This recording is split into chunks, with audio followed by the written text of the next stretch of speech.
Bonsoir mesdames, messieurs, bienvenue dans ce rendez-vous en direct de la Ligue vaudoise contre le cancer.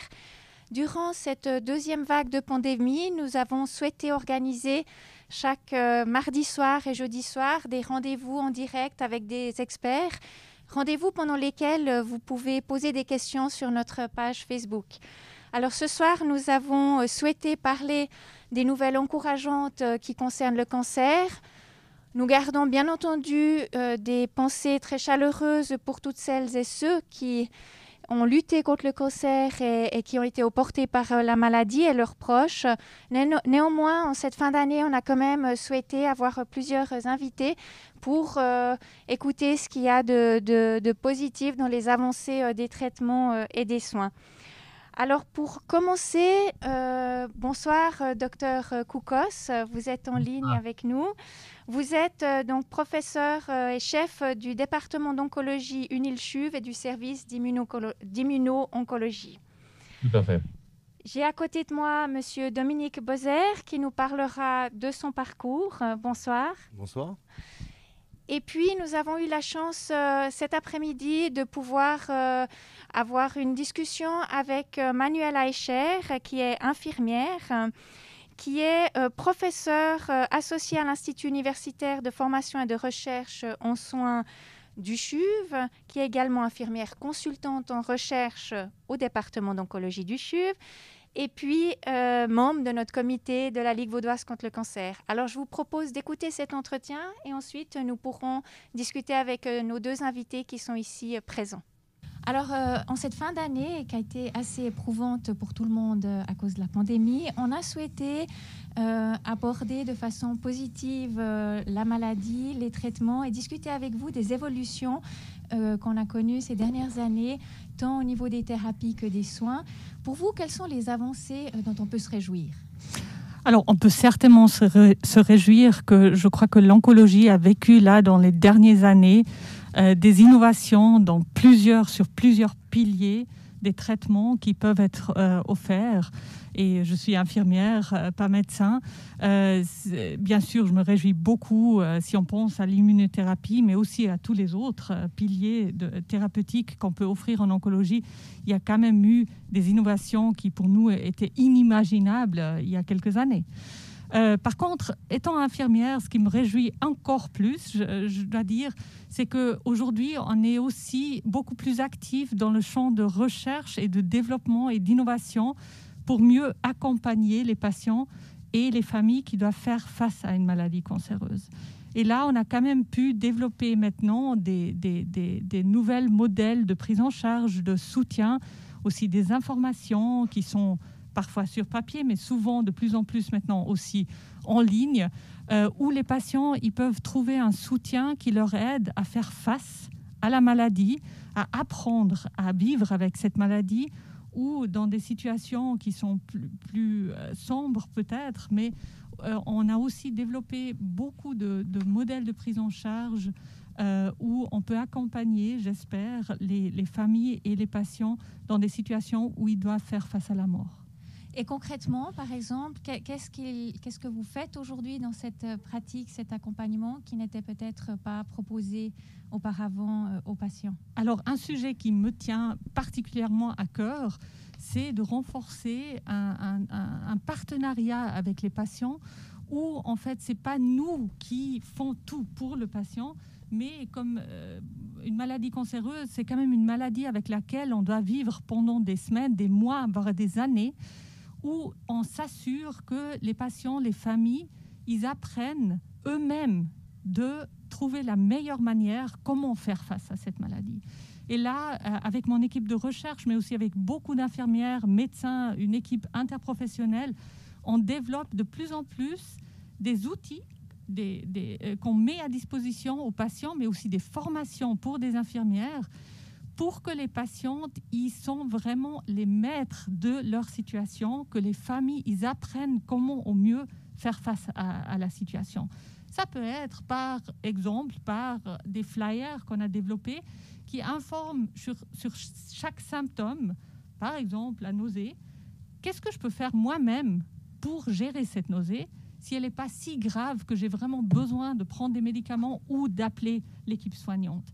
Qu'est-ce que je peux faire dans des situations d'anxiété, par exemple, moi-même, pour me faire du bien?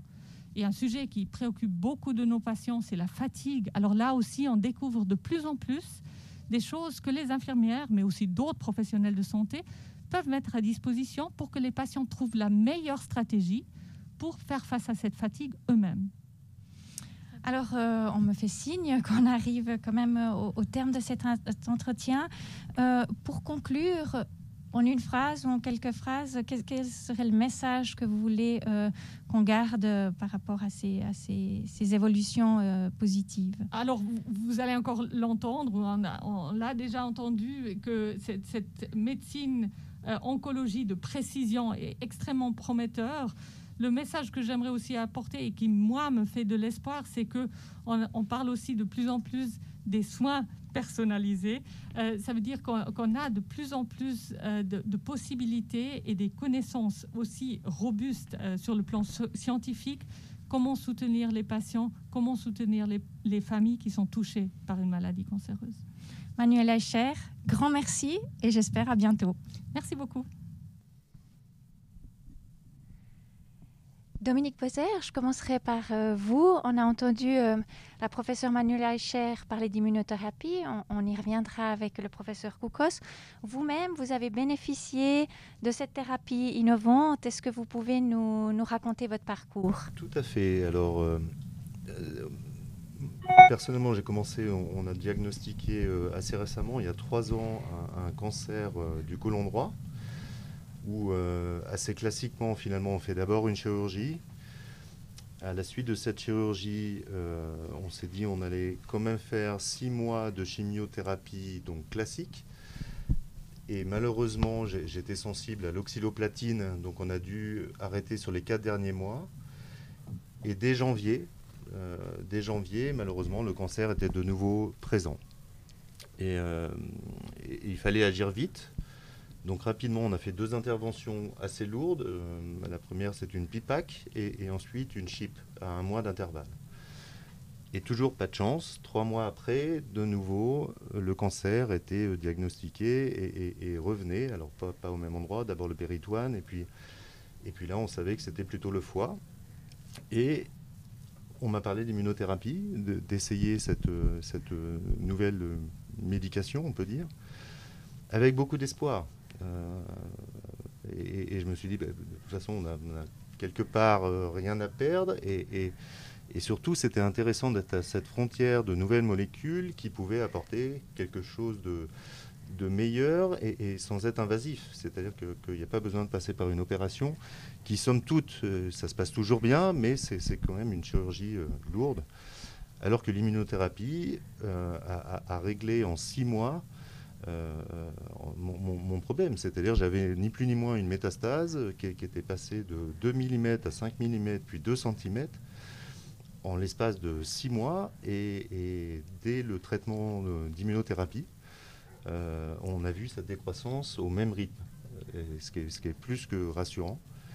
Et 18 mois sans cancer, ce qui tient du miracle parce que apparemment mon corps réagit bien à cette molécule.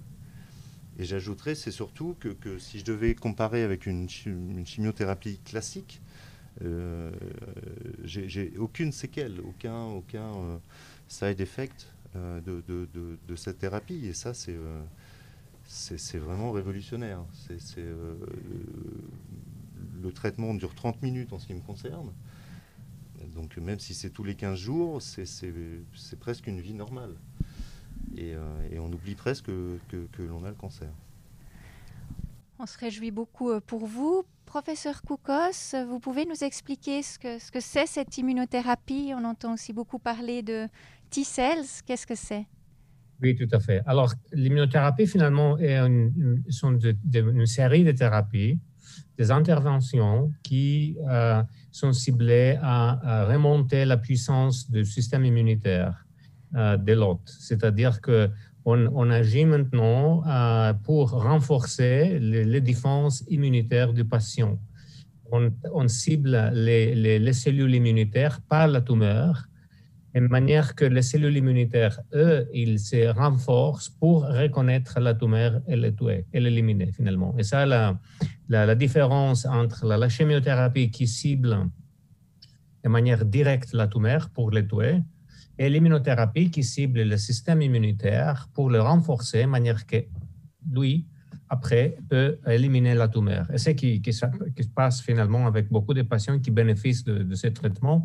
Maintenant, ce que vous avez reçu est un anticorps, c'est un médicament avec un anticorps recombinant qui, en fait, va bloquer un inhibiteur qui est exprimé dans les cellules T, dans les lymphocytes T. Et cet inhibiteur, en fait, reconnaît dans la tumeur un ligand qui lui dit d'arrêter la fonction de lymphocyte T. C'est-à-dire que la tumeur, étant beaucoup intelligente et étant développée parmi ces milieux immunitaires, la tumeur, elle développe ses défenses. Et cette défense est d'exprimer des ligands, des molécules que le système immunitaire reconnaît, et ces molécules instruisent le système immunitaire pour s'arrêter. Alors, le système immunitaire, à ce moment-là, ne peut pas reconnaître la tumeur, ne peut pas l'éliminer. Alors, avec ces médicaments, on va interrompre cette inhibition locale que la tumeur exerce sur le système immunitaire, de manière que le système immunitaire maintenant est renforcé et peut reconnaître la tumeur et peut finalement l'éliminer. Ça, les principes de l'immunothérapie. Et ça, on arrive avec à la fois un médicament ou à la fois 2-3 médicaments en combinaison. Et vous avez cette chance de répondre finalement à le premier médicament qui est magnifique. C'est le type de tumeur que vous avez eu, qui est finalement la tumeur de colonne droite qui est caractérisée fréquemment par une hyperproduction de mutations. C'est une tumeur qui a une instabilité génétique, et cette instabilité génétique est à la base de cette réponse immunitaire, parce que cette instabilité génétique génère de manière continue des protéines modifiées et que le système immunitaire reconnaît. Alors, sur la base de cette reconnaissance, le système immunitaire attaque la tumeur, et grâce à cette immunothérapie qu'on donne, on peut éliminer les inhibitions que la tumeur offre au système immunitaire. Alors, on a à la fois le cancer qui est immunogénique, qui peut être reconnu d'un système immunitaire, et en donnant ces médicaments, on permet le système immunitaire finalement de les reconnaître. Et ça, c'est une convergence moléculaire qu'on est arrivé à comprendre avec le fil du temps et de développer des thérapies efficaces. Et ça, c'est le principe d'immunothérapie qui aujourd'hui marche très bien. On l'applique jusqu'à 45% des patients avec le tumeur solide, en gros, et marche bien dans une troisième de ces patients. Alors, vous êtes dans cette catégorie chanceuse où cette thérapie marche. Mais si cette thérapie ne marche pas, ce médicament, alors on a une deuxième, si vous voulez, vague d'approche immunothérapeutique avec les cellules T qu'on fabrique dans le laboratoire, beaucoup plus sophistiqué, beaucoup plus compliqué, et que ça donne encore plus d'espoir de vraiment aller aborder des tumeurs qui sont plus compliquées et qui ne répondent pas forcément de manière totalement évidente avec ce médicament que vous recevez aujourd'hui. C'est très encourageant, en tout cas c'est plus que des lueurs d'espoir, et effectivement j'avais une amie donc patiente au CHUV qui était traitée, il me semble, pour un Hodgkin avec un traitement de cellules T où elle était d'abord passée par une immunodéficience avant que son système soit remonté avec ses propres lymphocytes. Et je trouvais ça très très encourageant avec une avancée spectaculaire. Tout à fait. Je pense que la technologie aujourd'hui s'améliore de manière continue et on est en effort énorme de pharma, de produire beaucoup de médicaments, beaucoup de solutions, mais aussi un effort au niveau des universitaires, des centres universitaires, de vraiment produire des solutions locales pour les patients. Ici à Lausanne, on est très chanceux parce qu'on a une infrastructure qui nous permet vraiment de construire nous-mêmes nos thérapies avec les thérapies cellulaires. Et aujourd'hui, on a un protocole qu'on est en train de terminer pour les mélanomes, où on a eu de belles réponses, même dans les patients qui n'ont pas répondu ou ils ont échappé de Opdivo, ou bien des combinaisons avec d'Opdivo. Même si ces patients progrès il ne répond pas à ces médicaments de PD1, on peut les récupérer avec la thérapie cellulaire. Et ça, c'est l'espoir vraiment supplémentaire qu'on peut maintenant commencer à monter. Et ça, maintenant, on est en train de développer des protocoles pour les tumeurs solides. On a déjà un protocole qui a déjà commencé dans les tumeurs solides avec les cellules T. Et maintenant, on est en train de démarrer avec une deuxième génération de cellules. Merci beaucoup. On a entendu la professeure Eicher aussi nous expliquer tout ce qui était mis maintenant en place autour du patient, avec ce patient qui est au centre et ces soins qui s'organisent autour de lui. Comment vous avez vécu cela, Monsieur Boser? On a une chance énorme en Suisse, à la fois dès le départ dans la détection, dans le suivi. Les choses vont très très vite, c'est-à-dire entre le moment où j'ai appris que j'ai eu un cancer et la première opération, c'était même pas 15 jours. Et depuis ce jour-là, je peux dire que ce soit les soins hospitaliers, et tout le monde, les infirmières, enfin tout le monde est là pour vous, les professeurs, et on sent une réelle disponibilité et personne baisse les bras. C'est-à-dire que comme vous parlez là, on a tout le temps ce sentiment que voilà, si à ce stade ça n'a pas fonctionné, il y aura moyen de rattraper et du coup on ne perd pas espoir. Enfin, il n'y a pas lieu de perdre espoir puisque la technologie et la science va tellement vite dans ce domaine que les semaines, les mois peuvent changer complètement le diagnostic et la façon dont on peut être soigné. Et j'ajouterais aussi, la Ligue contre le cancer a été d'un soutien énorme en ce qui me concerne parce que on passe tous par des états, que ce soit des difficultés financières ou un accompagnement dans des questions de routine de vie, mais que voilà, les professeurs ou les infirmières n'ont pas forcément cette disponibilité-là. Et la Ligue, en étant présente, en ce qui me concerne, c'est à l'hôpital de Morges avec Julien, pour le nommer, Monsieur Grandjean, c'est énorme. On fait des bons en avant, ce qui fait que il n'y a pas lieu de perdre espoir parce que l'espoir est dans la science et dans cette possibilité. Encore une fois, parce qu'on est en Suisse, et je pense à l'Institut Ludwig, par exemple, qui a choisi la Suisse pour pouvoir développer ce programme. Donc voilà, on va pas, il faut aller de l'avant et on a une chance énorme d'être malade et atteindre un cancer en Suisse.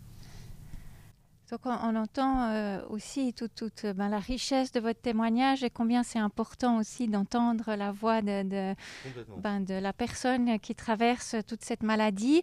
Professeur Koukos, on a entendu aussi Manuela Eicher expliquer combien, le suivant en particulier, mais j'imagine que dans tout le canton, les choses évoluent et on écoute le patient. Au niveau de la recherche, est-ce qu'il y a une place aussi pour le savoir patient? Est-ce que vous intégrez cela? Absolument, tout à fait. En fait, avec Manuel Eicher, le cas échéant, on a un programme un laboratoire de patients où on souhaite vraiment intégrer les patients dans la recherche, c'est-à-dire avec plusieurs rôles, c'est-à-dire en première de nous aider pour revoir les protocoles, pour les lire avant de les déposer à la commission éthique, pour nous donner des conseils par rapport à l'approche aux patients, mais aussi d'avoir un partenariat vrai dans le parcours des patients, parce qu'on a toujours beaucoup de de professionnels et de médecins, de soignants qui sont patients en même temps.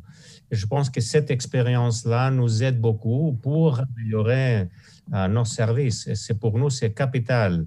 Il faut, pour arriver vraiment à guérir les patients, il nous faut la science, mais il nous faut aussi l'humanisme. Et l'humanisme arrive à travers cette interaction avec les patients, vraiment pour accompagner la famille et les patients en même temps. Monsieur Bozer, vous disiez tout à l'heure que vous en arrivez parfois à oublier que vous avez un cancer. Comment vous vous sentez aujourd'hui? Vous avez des projets? Alors, je me sens très bien. C'est vrai que dans le suivi, on fait un examen qu'on appelle un PET scanner assez régulièrement, presque tous les 3-4 mois. Donc à chaque fois, c'est parce que je suis en début de rémission, donc c'est tout le temps une épée de Damoclès. Se projeter à plus de 6 mois, c'est dur, mais nonobstant, à côté de mon activité professionnelle qui, elle, est entre guillemets et entre parenthèses, on a pour projet de mettre beaucoup de monde autour du lac Léman cet été, au mois d'août, si les conditions sanitaires le permettent, et là on pense au Covid, mais d'organiser un tour du lac pour la Ligue contre le cancer, et surtout sensibiliser les gens et être nombreux justement, patients atteints du cancer ou autres, mais dans un élan de solidarité, et surtout montrer qu'on peut faire plein de choses et qu'on est là et se rassembler autour de quelque chose de festif et notamment un tour du lac. Voilà, il fera beau, ce sera l'été, il n'y aura plus cette crise du Covid et il restera, voilà, pour certains patients, voilà, on a encore le cancer, mais le cancer, ça soigne. Professeur Koukos, donc on entend M. Bozer qui a pas d'effet secondaire de cette immunothérapie. Est-ce que c'est le cas pour tous les patients? Alors, écoutez, on a, comme tous les médicaments, on a un pourcentage de patients qui souffrent des effets secondaires. Ça, c'est très clair. Et en tout cas, je pense que globalement, l'immunothérapie est très bien tolérée et mieux tolérée que la chimiothérapie.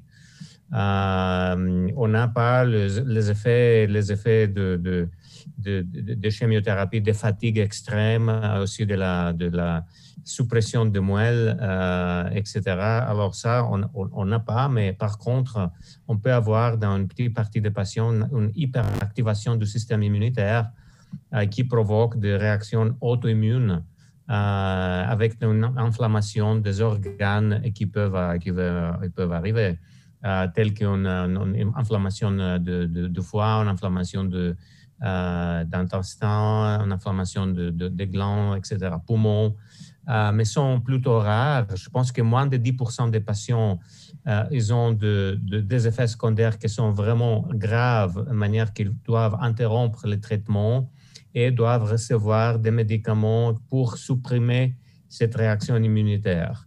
À la fois, très rarement, on a des réactions sévères qu'il faut vraiment aller hospitaliser le patient, lui donner des médicaments, une immunosuppression à long terme, etc.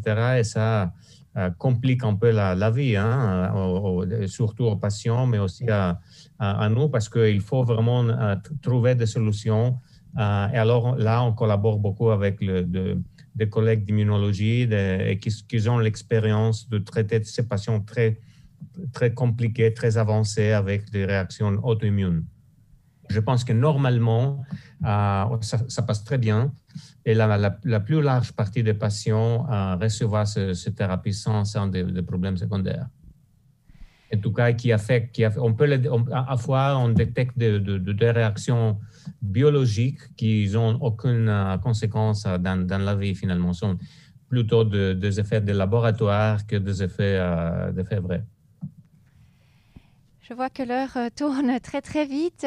J'aimerais revenir sur la création de ce centre à Lausanne qui amène les chercheurs vraiment tout proche de la clinique. Très que ça apporte au niveau de la recherche et au niveau des patients? Qu'est-ce que ça apporte? Alors, écoutez, on a une collaboration très, très, très importante avec l'Institut Ludwig ici à Lausanne. Le Ludwig a été ici pour plus que 40 ans, avec une tradition vraiment sur l'immunothérapie du cancer. on peut se rappeler que c'était le premier vaccin contre le cancer a été développé et testé ici à Lausanne, hein, par contre, au niveau global. Alors, dans ces contextes-là, on a vraiment développé ces centres maintenant d'innovation pour les thérapies cellulaires. Et ça est une collaboration étroite entre l'Institut Ludwig et le canton. Et les deux, ils ont nous donné finalement beaucoup de moyens pour aller de l'avant, pour développer ces thérapies qui sont totalement novatrices au niveau mondial, avec une convergence de la technologie, avec la convergence d'une connaissance profonde de la biologie des tumeurs, pour vraiment aller à créer des thérapies qui marchent dans les tumeurs difficiles.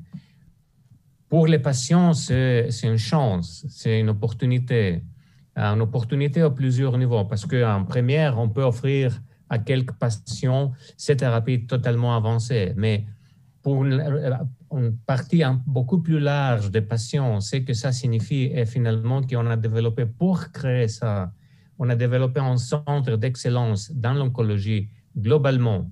Et ça, je pense qu'on a eu le témoignage aujourd'hui. Ce centre d'excellence qui doit être au point dans tous les niveaux, de la médecine, de la cancérologie, de la thérapie, de traitement des effets secondaires. Alors, le niveau clinique est vraiment excellent. Et ce niveau clinique, ce niveau d'excellence dans toute l'oncologie est vraiment une opportunité pour tous les patients qui arrivent à être traités. Et après, cette opportunité vraiment avancée pour quelques patients où on a vraiment des opportunités pour donner les thérapies cellulaires, qu'on peut les récupérer, qui sont très avancées, qui répondent à rien et que maintenant on a récupéré. On a aujourd'hui dans l'étage plusieurs patients qui sont traités avec les thérapies cellulaires qui répondent. Et ça est finalement le but pour lequel on a travaillé pour toute la vie, hein, pour développer ces thérapies qui aujourd'hui commencent à fonctionner. Merci, Monsieur Boiser. À l'approche de ces fêtes de fin d'année, vous êtes en contact avec l'hôpital, vous êtes en contact aussi avec d'autres patients. Quel serait le message que vous formuleriez à l'endroit des autres malades? Alors, il ne faut pas baigner dans le trop d'optimisme, mais en tout cas, voilà, passer les fêtes, même si on a appris il y a une semaine qu'on a un cancer, eh ben, c'est loin d'être la fin du monde. Et si on nous avait dit en janvier l'an passé, au moment où on sabrait le champagne, qu'on resterait à la maison à cause du Covid-19, eh ben voilà, je pense que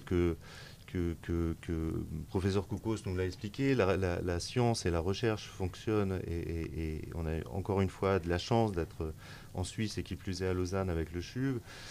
Les choses vont de l'avant, en tout cas. Au niveau du patient, voilà, je pense qu'à part parler de la Ligue, parler des thérapies qui sont faites et donner de l'argent, on ne peut pas faire 50 000 choses. Mais par contre, une chose est sûre, c'est que on guérit à l'heure actuelle du cancer. Et ça, c'est une bonne chose. Voilà. Professeur Koukos, je me tourne vers vous. Est-ce que vous auriez aussi un message en cette fin d'année? Vous en avez dit déjà beaucoup qui sont encourageants. Oui, merci. Écoutez, c'était une année un peu dure pour tout le monde avec cet énorme challenge du Covid, mais je pense qu'il ne faut pas perdre l'espoir. L'espoir est ce qui nous guide tous les jours et l'espoir est la science. Et je pense qu'on est vraiment en train de développer des thérapies. On est en train d'activer des thérapies aujourd'hui. On fait de nos mieux pour activer tout le protocole possible pour offrir aux patients l'innovation qui arrive de notre côté, mais aussi qui arrive de collaborateurs et qui arrive aussi de pharma, pour créer une plateforme vraiment d'innovation. Mais en même temps, je pense qu'il ne faut pas oublier l'humanité, parce que l'humanité, la compassion est ce qui nous doit aussi guider dans notre quotidien. Alors, à cette fin d'année, je pense qu'il faut continuer ce message, qu'on est tous vraiment engagés pour continuer la lutte contre le cancer, pour aider les patients, pour aider ceux qui en ont besoin, et pour créer l'innovation, pour créer des solutions pour chacun. Merci beaucoup. J'aimerais aussi remercier toute l'équipe de la Ligue vaudoise contre le cancer, les collaborateurs, les collaboratrices, mais aussi les bénévoles. C'est vrai que, comme vous, on s'investit. Pendant cette pandémie, on a vu aussi un magnifique élan de solidarité avec des collègues qui, en dehors des heures, allaient aussi s'investir pour continuer à aider les autres. Et puis, effectivement, comme je le disais au début de ce rendez-vous, on est là avec ces rendez-vous. On a des experts qui répondent positivement pour partager ces moments. Et puis, on a aussi des collègues qui travaillent plus tard et qui assurent aussi une permanence téléphonique, y compris en soirée et le week-end. Donc, je crois que ça, c'est vraiment l'élan positif d'humanité qui s'est dégagé, en tout cas, de cette pandémie. Et puis, par rapport au cancer, effectivement, on continue à être présent et à soutenir les unes, les uns, les autres. Professeur Koukos, un grand merci de vous être libéré pour nous. Merci à vous et bon courage, bonne chance et merci à toute l'équipe de la Ligue du cancer. Merci beaucoup. Belle fête. Merci Dominique Bozer d'être venu chez nous. Avec grand plaisir. Merci. Au revoir. Au revoir, bonne soirée.